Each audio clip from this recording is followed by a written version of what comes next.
ഇങ്ങനത്തെ ക്വസ്റ്റ്യൻ നിങ്ങൾ എക്സാമിന് വന്നാൽ എങ്ങനെയായിരിക്കും നിങ്ങൾ അതിന് ആൻസർ ചെയ്യുക? റിസർച്ച് ടൂളായ റേറ്റിംഗ് സ്കെയിലിനെ പറ്റിയിട്ട് നിങ്ങൾക്ക് എന്തൊക്കെ അറിയാം? Hi all, welcome to zoom and tricks. ഇന്ന് നമുക്ക് പഠിക്കാം റേറ്റിംഗ് സ്കെയിൽ. റേറ്റിംഗ് സ്കെയിൽ എന്ന് പറയുന്നത് ഒരു ക്ലോസ് എൻഡഡ് സർവേ ടൂളാണ്. ഏതെങ്കിലും ഒരു ഒബ്ജക്റ്റിനെ പറ്റി അല്ലെങ്കിൽ സിറ്റുവേഷനെ പറ്റി അതോ അല്ലെങ്കിൽ ഒരു ക്യാരക്ടറിനെ പറ്റിയിട്ട് ഒരാൾക്ക് തോന്നുന്ന ഒപ്പീനിയൻ അല്ലെങ്കിൽ അവരുടെ ആറ്റിറ്റ്യൂഡ് അത് അളക്കാൻ ഉപയോഗിക്കുന്ന ടൂളാണ് റേറ്റിംഗ് സ്കെയിൽ എന്ന് പറയുന്നത്. ഈ ഒരു റേറ്റിംഗ് ക്വാണ്ടിറ്റിയെ ബേസ് ചെയ്തുകൊണ്ടാവാം, ക്വാളിറ്റിയെ ബേസ് കൊണ്ട് ചെയ്താവാം, ഏത് പാരാമീറ്റർ വെച്ചിട്ടാണെങ്കിലും ആവാം. Total 5 categories of rating scale ഉണ്ട്. ന്യൂമറിക്കൽ സ്കെയിൽസ് ഉണ്ട്, ഗ്രാഫിക് സ്കെയിൽസ് ഉണ്ട്, standard scales, rating by cumulative points and forced choice ratings. Numerical scales എന്ന് പറയുന്നത് നമുക്കറിയുന്ന കാര്യമാണ്. നമ്പേഴ്സ് വെച്ചിട്ടായിരിക്കും റേറ്റിംഗ് ചെയ്യുക. നമ്മൾ 4 സ്റ്റാർ 5 സ്റ്റാർ റേറ്റിംഗ് എന്നൊക്കെ പറയുന്ന പോലെ. ഇത് ഏറ്റവും simplest and easiest method of rating ആണ്. എല്ലാവർക്കും ചെയ്യാൻ പറ്റുന്നതാണ്. പക്ഷെ നെഗറ്റീവ് നമ്പേഴ്സ് ഉപയോഗിക്കുന്ന സമയത്ത് മാത്സിലൊക്കെ വീക്ക് ഉള്ള ആൾക്കാർക്ക് പ്രശ്നമാവും. എക്സാമ്പിൾ ആയിട്ട് നമ്മൾ പറയാം, നമ്മൾ ഫുഡിന് റേറ്റിംഗ്സ് കൊടുക്കാൻ വേണ്ടി പോവാണ്. അപ്പോൾ ഏറ്റവും അടിപൊളിയാണെങ്കിൽ നമുക്ക് ഇമാജിൻ ചെയ്യാൻ പറ്റുന്നതിൽ അപ്പുറമാണ് അതിന് ടേസ്റ്റെങ്കിൽ നമ്മൾ ഫസ്റ്റ് 1 കൊടുക്കും. അതായത് മോസ്റ്റ് പ്ലസിൻ്റെ ഇമാജിനബിൾ കൊടുക്കും. അതിനേക്കാൾ കുറച്ച് താഴെയാണ് ഇതിന് ടേസ്റ്റെങ്കിൽ മോസ്റ്റ് പ്ലസിൻ്റെ കൊടുക്കും. പിന്നെ extremely pleasant, moderately pleasant, mildly pleasant, അങ്ങനെ താണത്താണ്. ഒട്ടും ടേസ്റ്റ് ഇല്ലാത്ത കാര്യമാണെങ്കിൽ നമ്മൾ മോസ്റ്റ് അൺപ്ലസൻറ്റ് ഇമാജിനബിളിലേക്കാണ് റേറ്റിംഗ് കൊടുക്കുക. നെഗറ്റീവ് നമ്പർ ഉപയോഗിക്കുന്നതിന് എക്സാമ്പിളാണ് നമ്മൾ എ സിയിലൊക്കെ ടെമ്പറേച്ചർ ചേഞ്ച് ചെയ്യുമ്പോൾ. പോസിറ്റീവ് എന്ന് പറയുന്നത് എക്സ്ട്രീംലി ഹോട്ട് ആയിരിക്കും ആൻഡ് നെഗറ്റീവ് എന്ന് പറയുന്നത് എക്സ്ട്രീംലി കോൾഡ് ടെമ്പറേച്ചർ ആയിരിക്കും.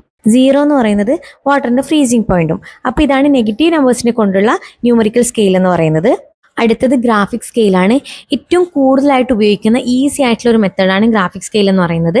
നമ്മളൊരു സ്ട്രെയിറ്റ് ലൈൻ വരക്കും. അത് ഹൊറിസോണ്ടലായിട്ട് വരക്കാം, വെർട്ടിക്കലായിട്ട് വരക്കാം. അതിൽ ഒരുപാട് ക്ലൂസ് കൊടുത്തിട്ടുണ്ടാവും. അതിൽ നമ്മൾ റേറ്റിംഗ് ഏതിനാണ് അനുസരിച്ചിട്ടുള്ളത് അവിടെ നമ്മൾ മാർക്ക് ചെയ്യുന്നു. എക്സാമ്പിൾ, എഡ്യൂക്കേഷനിൽ ന്യൂട്രീഷൻ എത്രത്തോളം എഫക്റ്റീവ് ആണെന്ന് നമുക്ക് റേറ്റ് ചെയ്യണം. അപ്പോൾ നമ്മൾ എന്ത് ചെയ്യും, ഒരൊറ്റ വര വരക്കും. അതിൽ നമ്മൾ മാർക്ക് ചെയ്യും, ക്ലൂസ് മാർക്ക് ചെയ്യും.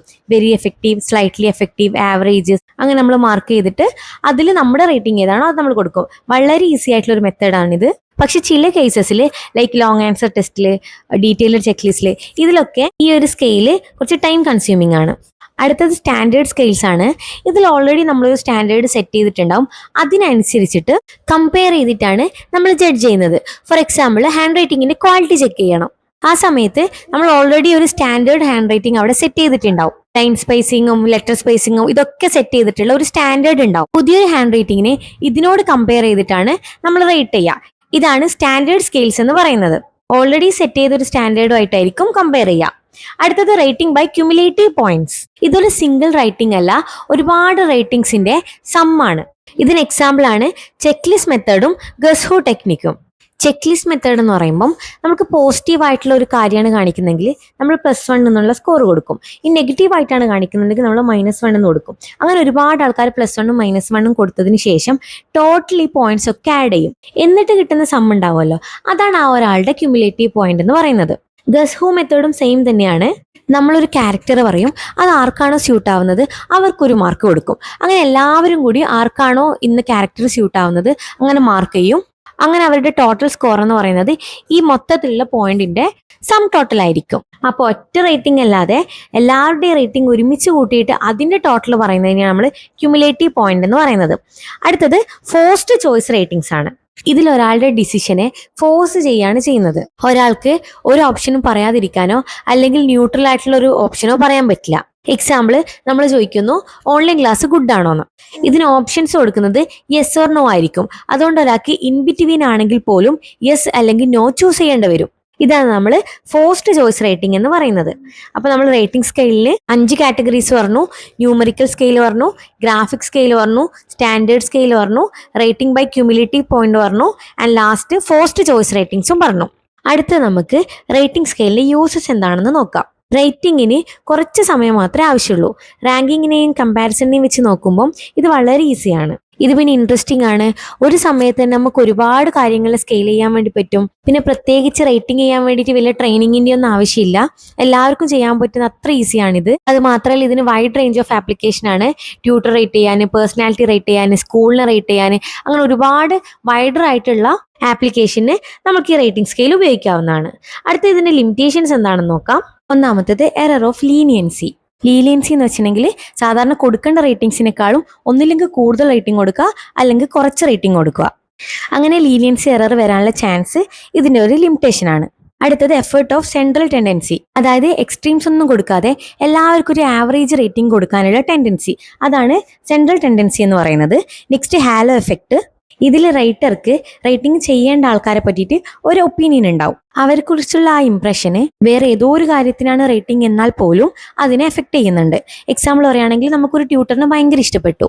അങ്ങനെയാണെങ്കിൽ അവരെ നമ്മൾ റേറ്റ് ചെയ്യുന്ന സമയത്ത് അവർക്ക് എല്ലാ കാര്യത്തിലും പോസിറ്റീവ് റേറ്റിംഗ് കൊടുക്കും. അപ്പൊ അവിടെ റേറ്റിംഗിന് എറർ സംഭവിച്ചു.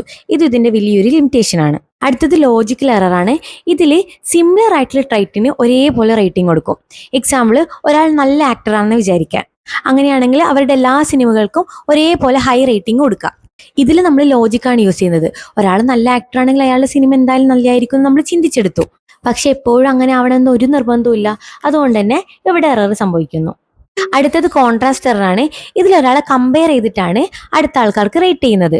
എക്സാമ്പിൾ, നമ്മൾ ഒരു ഇന്റർവ്യൂവിൽ പങ്കെടുക്കുന്ന സമയത്ത് നമ്മൾക്ക് തൊട്ട് മുന്നേ വന്നാള് എക്സ്ട്രീംലി ലോ പെർഫോമൻസ് ആയിരിക്കും ചിലപ്പം കാഴ്ചവെച്ചിട്ടുണ്ടാവാം. അപ്പൊ അങ്ങനെയാണെങ്കിൽ അടുത്ത നമ്മൾ വരുന്ന സമയത്ത് നമ്മൾ ആവറേജ് ആണെങ്കിൽ പോലും അവരെ വെച്ച് കമ്പയർ ചെയ്യുമ്പോൾ നമ്മൾ നല്ല പെർഫോമൻസ് വെച്ചത് കൊണ്ട് നമുക്ക് ഹൈ റേറ്റിംഗ്സ് കിട്ടാനുള്ള ചാൻസ് ഉണ്ട്. നേരെ ഓപ്പോസിറ്റ് വരാനും ചാൻസ് ഉണ്ട്.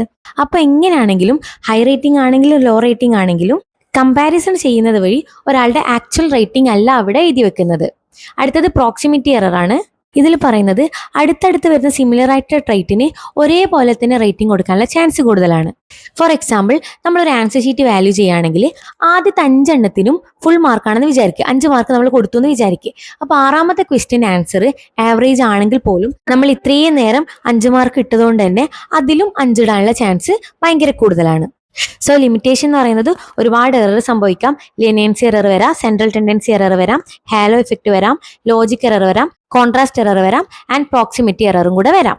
ഇന്നത്തെ ക്ലാസ്സിൽ നമ്മൾ റേറ്റിംഗ് സ്കെയിലിനെ പറ്റിയാണ് പഠിച്ചത്. അതിന്റെ ടൈപ്സ് പഠിച്ചു, യൂസസ് പഠിച്ചു, ആൻഡ് ലിമിറ്റേഷൻസ് പഠിച്ചു. ക്ലാസ് എല്ലാവർക്കും മനസ്സിലായെന്ന് വിചാരിക്കുന്നു. അടുത്ത ക്ലാസ്സിൽ വീണ്ടും കാണാം.